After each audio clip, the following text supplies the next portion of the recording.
Everyone, Trishnada here and welcome back to the channel. So today's video is going to be another review of a game that I streamed over on Glimish, and it is called Catizens. I'm probably saying that wrong, but it's pretty much just imagine it's like inspired from RimWorld, The Sims, or any other like colony management simulation game.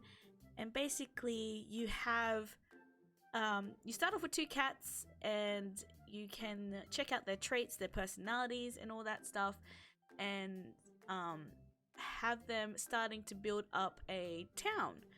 I really was quite enjoying this. I do love games like this. I grew up playing like Settlers and all those type of games when I was younger, so anything like this plus cats, you can't go wrong with cats. I love cats and they're just so cute.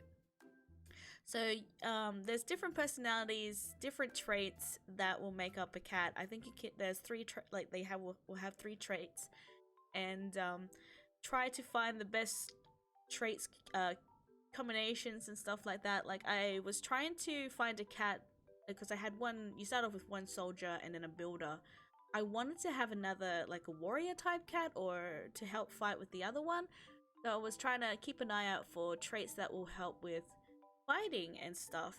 So I did end up finding one, and then I wanted someone else to help with the farming. There was a cat that had good, like he had a green it's not green thumb, I think it was like green paw, so he was good at gardening. So he was like I don't even remember the percentage, but he was really quite fast at tending the gardens. I'm like, ooh, that's good. But then he also had a trait where he was a loner, and every time he was near other cats, he was getting sort of like how you have the Sims 4, you have like the moodlets and stuff like that.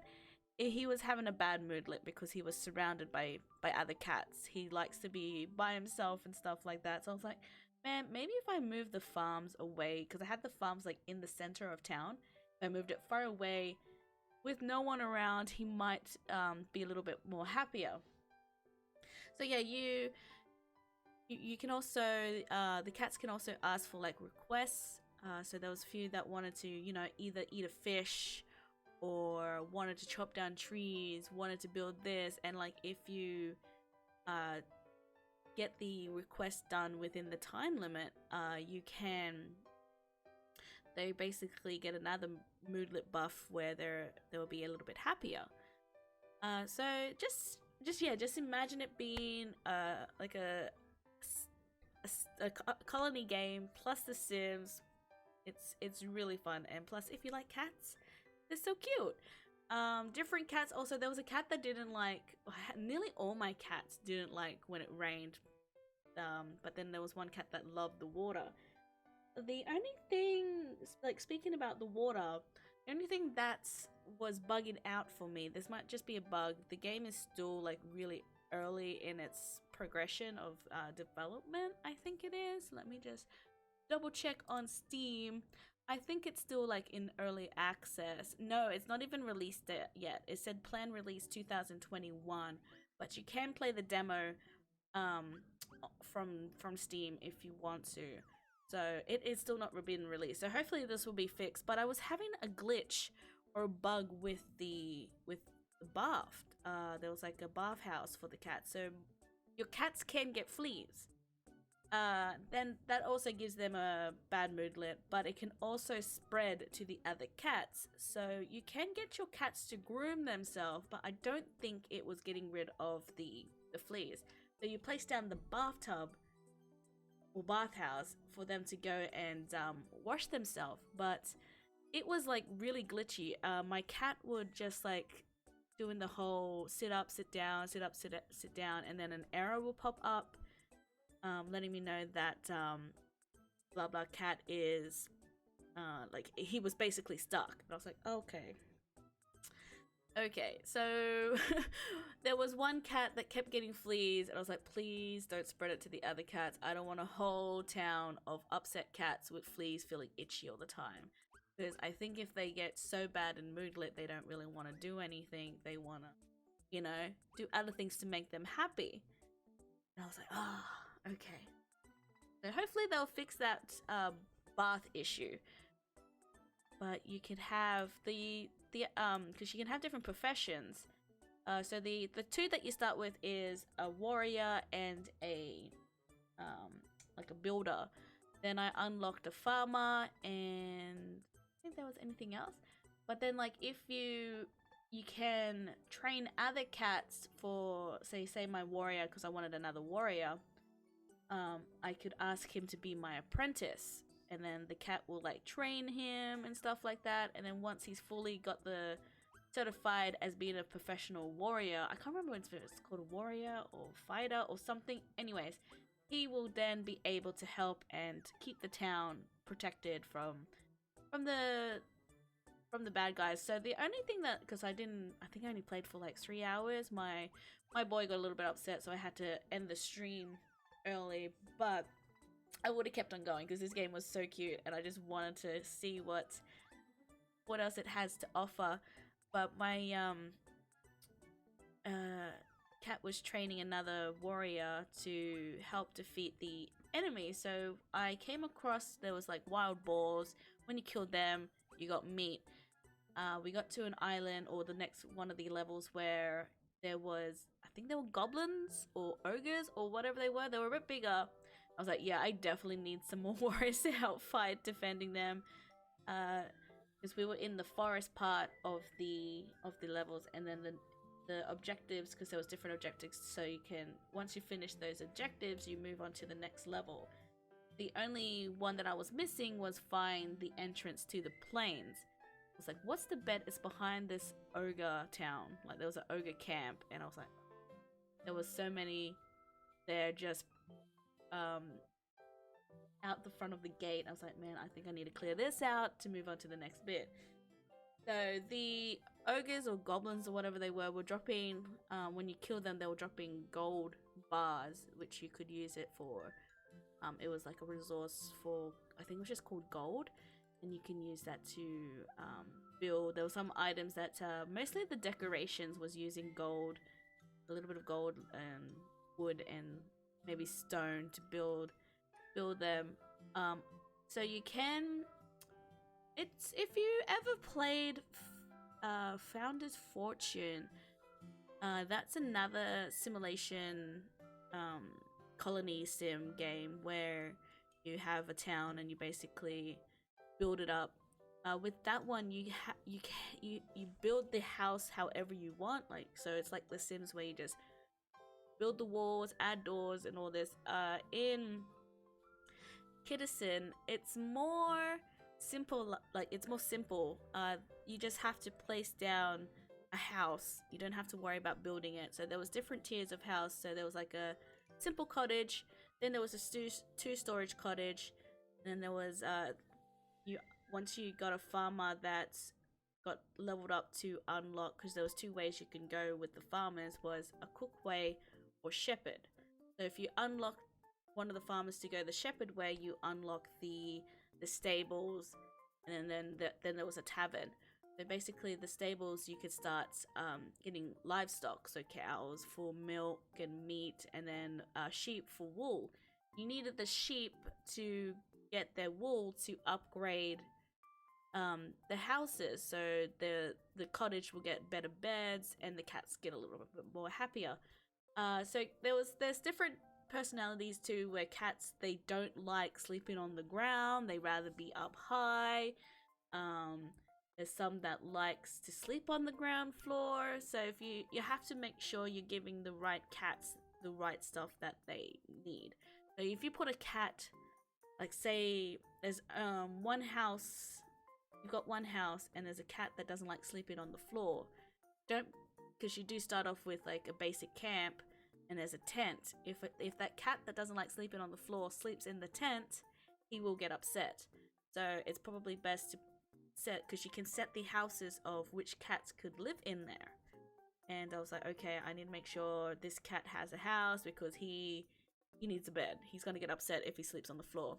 And because if there's no other houses or anywhere else to sleep, the cats will sleep around like the campfire or anything like that. There are some cats that won't get upset about sleeping on the floor, but there's some posh cats, I would say, that would rather live in a house in a comfy bed and things like that. So there was a cat too that I had. He had this stubborn trait. It was my second warrior, but I like the other two traits for him because it was one trait that would give him more strength and health, and another one that was good for a fighter. But he had the stubborn trait, which he won't listen to you basically. He wouldn't. So like you can tell your cats to go, okay, I want you to go pick up these logs on the floor, or help this cat chop trees, or help this cat you know, tend the farms or anything like that. If I clicked on that cat with that trait that was stubborn, he was like, yeah, nah, I don't want to do that, and basically go off and do his own thing. So I was like, man, that's just cats in general. There's some cats I have, like growing up, I there was always that, you know, you always have that cat that's so stubborn that won't listen to you, and it's like, what do you yeah, nah, I don't want to do that basically. Sometimes my cat is like that just does not listen to me, but then when my partner tells her to do something, you know, get off the counter or anything like that, she listens to him. It's like, why are you not listening to me, girl? So there's some cats that will have those positive traits, but then there's also negative traits, so you got to make sure which cats you bring into the town. Because there was a few cats that was listed that wanted to move in that had like traits that were they will just start fights no matter what. They will just start scratching and attacking the other cats that they live with. I was like, okay, I don't want you here. But he also had like good traits that would help for the village, and I'm like, well, I want to risk him being a meanie and attack my other cats, because I think if like cats get too negative in like you know, because they can build friendships and stuff like that, they can sometimes leave the town. But yeah, okay, I kind of don't want to do that, because there was some cats that I really like, and so like in the next, so if you finish a level and you move on to the next level as well, you can choose the cats that you already have to move on. Like I think you can pick a certain amount of cats to move on to the next level with you. So I've been trying to keep the cats that have the really good traits that I've been focusing on leveling up, because each cat can level up each time they are doing their profession basically. So if my builder keeps doing all his building, he'll level up his building, like he'll level up. Same with my warrior, if I go out and just use him to go and explore and kill monsters and other mobs around the island, keeping it safe, he will start leveling up. And I think cats that don't have any profession, I don't think I saw them leveling up. But you can go and like you can, once you have a certain amount of cats that want to give them apprenticeship, and if they start, so when I got a second farmer, I think I had 3 farmers at the end, but I was getting my farmers to just go and tending the crops. Once they get, you know, that full on certified as being a farmer, they will start leveling up, and it was good. So it was good to, you know, check the cats, not just their traits and personalities, but also their stats. So there was, you know, strength, health, luck, I think stamina, all that stuff.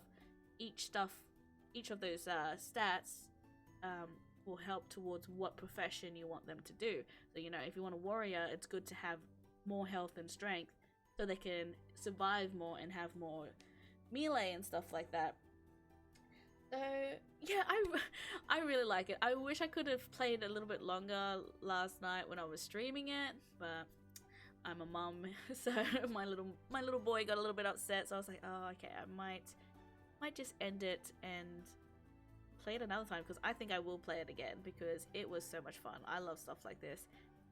If you guys want to check it out, you can download the demo from Steam and try it out for yourself now, just to see how it is. But basically, if you like colony sims, city builders, cute little cats, and I guess the Sims as well, because the traits and stuff, it's not more of like the building of the Sims, but it's more of the moodlets and stuff like that, and because the different cats have different traits. I've never played RimWorld, but it is inspired by RimWorld and The Sims. So those two combined, sorry, I just hit the mic. those two combines plus cats, you will definitely love it. So yeah, that's my review of Catizens. I'm probably saying that wrong. I don't know. Let me know if I am saying that wrong down below in the comments. But I'm just thinking like citizen, but Catizens. Maybe it's Catizens. Catizens? I don't know. Please let me know if I'm saying that wrong. I probably am. But thank you so much for watching, guys. I really do appreciate it. So I do stream these games before my review over on Glimish. So if you ever want to watch me live or rewatch my streams, I do have another channel that's called Trishinator Streams.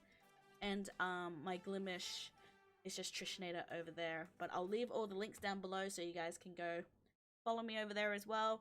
You're more than welcome to. If not, just check back here for more reviews, because I think that's more what I'm going to be doing here on this channel is play the games, then review them afterwards. And it's just my personal review. It's not like anything fancy. Like with this stuff like that, I'm just gonna tell you what I think of the game and what it does and stuff like that. So I do want to say thank you once again, guys. You guys have a lovely day, night, wherever you are in the world, and I'll catch you all next time. See you later, guys.